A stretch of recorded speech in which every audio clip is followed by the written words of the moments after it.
हाय दोस्तों, welcome to my channel. दोस्तों, आज हम वाक्य विचार, अभी तक आपने वर्ड विचार, भाषा, बोली, शब्द विचार सभी देख लिए। अब हम जानेंगे कि वाक्य विचार क्या है।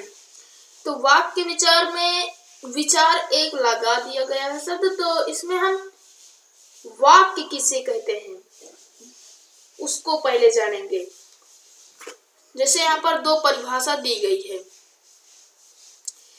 सार्थक शब्दों का अपेक्षित अर्थ देने वाला व्यवस्थित समूह वाक्य कहलाता है। और दूसरी परिभाषा है, दो या दो से अधिक शब्दों के समूह को वाक्य कहते हैं। तो दो या दो से शब्दों के समूह को हम वाक्य कहते हैं, मतलब जिसका कोई अर्थ निकले। तो चलिए देखते हैं अगला क्या है।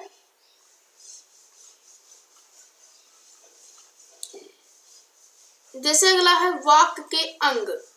वाक्य के अंग संरचना की दृष्टि से वाक्य के प्रकार, उद्देश्य और विधेय। तो संरचना की दृष्टि से वाक्य के प्रकार हैं, दो प्रकार हैं, उद्देश्य और विधेय। उद्देश्य किसे कहते हैं? उद्देश्य वाक्य में जिसके संदर्भ में कुछ कहा जाता है वही उद्देश्य कहलाता है। और विधेय क्या है? वाक्य के कर्ता में, कर्ता या उद्देश्य के विषय में कुछ जो कहा जाए वही विधेय कहलाता है। अब हम जैसे इसे उदाहरण से समझ जाते हैं, उदाहरण द्वारा। तो जैसे उदाहरण द्वारा हम समझते हैं, यहाँ पर उद्देश्य और विधेय दो कॉलम हैं। तो उद्देश्य में लिखा है मेरा मित्र मोहन और विधेय में लिखा है खाना खा रहा है। तो उद्देश्य में कहा क्या गया है, परिभाषा में कहा गया है वाक्य के जिसके संदर्भ में कुछ कहा जाता है। जिसके संदर्भ में कुछ कहा जाता है, मैं मेरा मित्र मोहन के बारे में कुछ कहना चाहता हूँ। तो कुछ मैं, मतलब इसका उद्देश्य यही तो हुआ कि मैं अपने मित्र के बारे में कुछ कहना चाहता हूँ। और विधेय वाक्य के कर्ता या उद्देश्य के बारे में कुछ कहा गया जो कहना चाहते हैं उसे विधेय कहते हैं। तो सबसे पहले उद्देश्य, फिर विधेय। मेरा मित्र मोहन, ये उद्देश्य हो गया, मैं इसके बारे में कहना चाहता हूँ।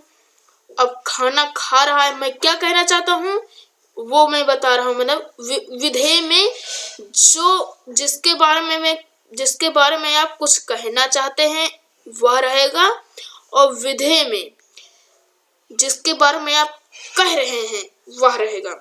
मतलब मैं मेरे मित्र मोहन के बारे में कह रहा हूँ तो यह उद्देश्य है, और विधेय मैं उसके बारे में क्या कह रहा हूँ ये विधेय है। जैसे खाना खा रहा है, मैं यही कह रहा हूँ। वैसे राधा गाना गा रही है, तो मैं राधा के बारे में कहना चाहता हूँ तो ये उद्देश्य है। और मैं इसके राधा के बारे में क्या कहना चाहता हूँ वे विधेय है। तो गाना गा रही है, तो विधेय इसमें क्या है, गाना गा रही है। आप समझ गए होंगे। और उद्देश्य और विधेय। अगला क्या है? अगला है हमारा वाक्य के भेद, वाक्य के प्रकार। वाक्य कितने प्रकार के होते हैं? वाक्य अर्थ के आधार पर वाक्य के भेद 8 प्रकार के होते हैं। सबसे पहले हम जानेंगे विधानवाचक वाक्य क्या है। तो सबसे पहले आप जान लीजिए कि विधानवाचक वाक्य की परिभाषा, जिन वाक्यों में क्रिया जो होती है उसका बहुत सरल ही, बहुत सामान्य रूप में लिखा जाता है। जो क्रिया होती है, जब जिस वाक्य में जो क्रिया होती है उसका रूप बहुत सामान्य होता है, उसे हम सरल वाचक वाक्य या विधानवाचक वाक्य कह सकते हैं। जैसे राम घर जाता है, इसमें क्रिया क्या है, जाता है। अब जाता है ये बहुत सरल है, इसीलिए इसमें क्रिया का रूप बहुत सामान्य है। तो ये भी विधानवाचक वाक्य है। पंडित जी ने पूजा की, इसमें भी पंडित जी ने पूजा की, इसमें भी बहुत सरल वाक्य है। ये भी मतलब इसमें क्रिया जो है बहुत सामान्य रूप में है। और गांधी जी हमारे राष्ट्रपिता है, तो गांधी जी हमारे राष्ट्रपिता, इसमें भी जो क्रिया है वह भी बहुत सामान्य रूप में है। और इसके बाद आता है हमारा सचिन आज स्कूल जाएगा, तो जाएगा ये भी बहुत सरल शब्द है। तो इसमें जो क्रिया होती है वह उसका रूप बहुत सामान्य, बहुत सरल तरीके से रहता है, तो वही विधानवाचक वाक्य कहलाता है। इसके बाद हमारा आता है निषेधात्मक वाक्य या नकारात्मक वाक्य। आप नाम से ही समझ जाएंगे कि यह वाक्य कैसा होना चाहिए। जैसे आप उदाहरण देख रहे हैं, आज वर्षा नहीं हुई। पहले आप इसकी परिभाषा जान लें। जो वाक्यों में ऐसा कोई वाक्य है जिनमें जो क्रिया होती है उसके द्वारा जो कार्य हुआ है, यदि जो कार्य हो रहा है उसमें ना आने का मतलब वह कार्य ना हो, क्रिया के द्वारा वह कार्य ना हो, ऐसा उसमें भाव प्रकट हो रहा है, तो उसे हम नकारात्मक वाक्य या निषेधात्मक वाक्य कहते हैं। जैसे उदाहरण द्वारा आज वर्षा नहीं हुई, तो आज वर्षा नहीं हुई, इसमें क्रिया जो है नकारात्मक शब्द है, इसमें मतलब कार्य हुआ नहीं है, तो नहीं हुआ ये भी नकारात्मक वाक्य है। यह पक्षी सुंदर नहीं है, इसमें भी नकारात्मक शब्द है, तो ये भी नकारात्मक वाक्य है। यह पुस्तक मेरी नहीं है, इसमें भी नकारात्मक शब्द है, तो यह भी नकारात्मक वाक्य रहेगा। मतलब दोस्तों जिन वाक्यों में जो क्रिया होता है उसके द्वारा जो भी कार्य है वह नहीं हुआ है, तो फिर मान लीजिए वह निषेधात्मक वाक्य है। इसके बाद आता है हमारा प्रश्नवाचक वाक्य। प्रश्नवाचक वाक्य आप समझ गए होंगे कि प्रश्नवाचक वाक्य किसे कहते हैं। जिन वाक्यों में हम किसी से प्रश्न करें, ऐसा भाव उत्पन्न होता हो, ऐसा भाव का बोध होता हो, उसे प्रश्नवाचक वाक्य कहते हैं। जैसे क्या तुमने कल अपने हाथ में आग ली थी? क्या एक प्रश्नवाचक शब्द है, मतलब जिसमें प्रश्न पूछने से यह क्या, तो क्या तुमने कल अपने हाथ में आग ली थी, इसके अंत में प्रश्नवाचक चिन्ह भी लगा है। अब प्रश्नवाचक चिन्ह से और जो प्रश्नवाचक जो प्रश्न पूछने के जो शब्द होते हैं उससे आप पहचान जाएंगे कि यह प्रश्नवाचक वाक्य है। तुम क्या काम करते हो, इसमें भी कोई व्यक्ति दूसरे से पूछ रहा है कि तुम क्या काम करते हो। वह किसका पेड़ है, इसमें भी कोई व्यक्ति दूसरे से पूछ रहा है। तुम कहाँ रहते हो, ये भी एक प्रश्नवाचक मतलब प्रश्न वाक्य है, प्रश्न पूछ रहा है, तो इसके अंत में प्रश्नवाचक चिन्ह भी है और यहाँ पर प्रश्नवाचक शब्द भी है, तो ये प्रश्नवाचक वाक्य हुआ। इसके बाद हमारा आता है आदेशात्मक वाक्य या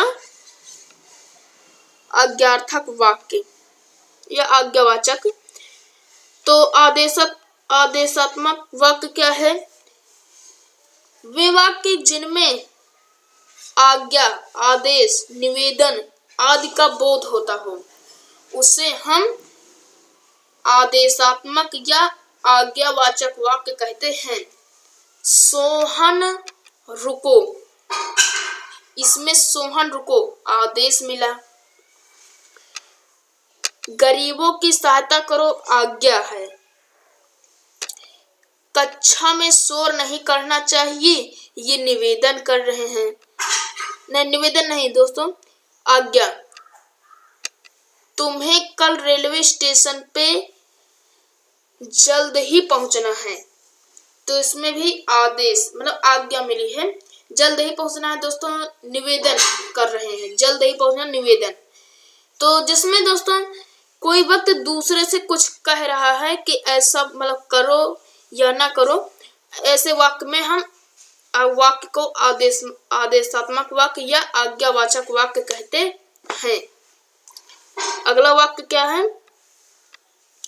विस्मयादिबोधक वाक्य। विस्मयादिबोधक वाक्य किससे कहते हैं? वे वाक्य जिनसे घृणा या खुशी या आश्चर्य, शोक आदि भाव का बोध होता हो, उसे हम विस्मयादिबोधक वाक्य कहते हैं। दोस्तों, विस्मयादि जो बोधक वाक्य होता है उसमें एक चिन्ह जरूर लगा रहता है, और भी ये वाला जो ये चिन्ह होता है, इसका नाम भी विस्मयादिबोधक चिन्ह है। विस्मयादिबोधक चिन्ह है। दोस्तों, यह चिन्ह जिस वाक्य में लगा है वह वाक्य विस्मयादिबोधक वाक्य कहलाएगा। जैसे उदाहरण द्वारा आप समझ लीजिए, अरे तुम कब आए। इसमें आश्चर्य या घृणा या हर्ष, इसमें तीनों में से एक का बोध हो रहा है, आप जानते हैं। इसके बाद हमारा वाक्य है, ओ सिर में कितना दर्द है। इसमें भी विस्मयादिबोधक वाक्य का है। हाय वह अब नहीं आएगा, सावधान, कार्य प्रगति पर है। दोस्तों, आप ये ध्यान में रखिए कि जो विस्मयादिबोधक चिन्ह है जिस वाक्य में लगा रहेगा वह विस्मयादिबोधक वाक्य कहलाएगा। अगला वाक्य होता है संदेहवाचक वाक्य। शायद आज वर्षा होगी, तो इसमें संदेह हो रहा है किसी व्यक्ति को, आप समझ रहे होंगे। इसी शब्द से, वाक्य से ही आप समझ गए होंगे कि जो ये वाक्य है, इसमें जो कार्य है, कार्य होने के प्रति मतलब उसके होने के प्रति संदेह या संभावना का बोध हो रहा है, तो वह संदेहात्मक वाक्य कहलाएगा। मतलब जैसे जो आज वर्षा होगी, ये मुझे पता नहीं है कि होगी या नहीं होगी, तो मुझे सिर्फ संदेह ही हो रहा है या संभावना इसमें है, तो ये संदेहवाचक वाक्य हुआ। वैसे एक शब्द है, हो सकता है कल तुम्हारा काम हो जाए। इसमें उस व्यक्ति को पता नहीं है कि मेरा काम होगा या नहीं होगा, वह अब चल पड़ेगा। शायद तुम्हारे पिताजी कल घर आएंगे। इसमें भी वह उस व्यक्ति को पता नहीं है कि आएंगे भी या नहीं आएंगे। संदेहवाचक वाक्य आप समझ गए होंगे। जैसे अभी आपने वाक्य से ही आपको समझ में आ गया होगा कि शायद आज वर्षा होगी। इसमें उस व्यक्ति को पता नहीं है, बस वह कह दिया कि आज होगी या नहीं होगी, आप समझ गए होंगे। अब इसके बाद हमारा आता है इच्छावाचक वाक्य। काश